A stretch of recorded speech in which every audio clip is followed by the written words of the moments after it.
So right here you can see that this is where the drawer slides are attached to, and I need to resecure this. So I have a level right here on this side and a level on this side.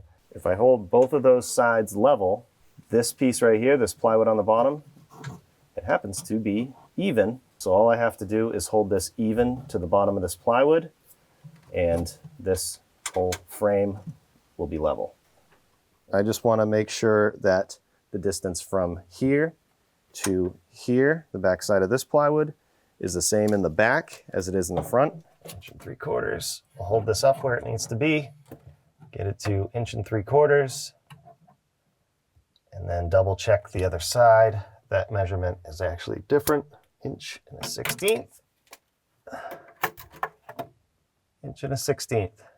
Cool. I'm holding it where it needs to be. I can make a mark right here, and that'll give me a reference point to where I hold it left to right, and then I already know I need to hold it on the bottom here. So we can attach it.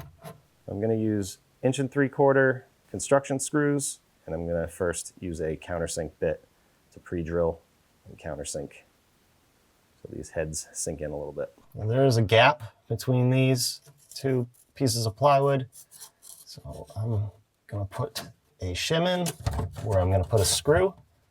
And this will actually make this easier to keep in place than the other side.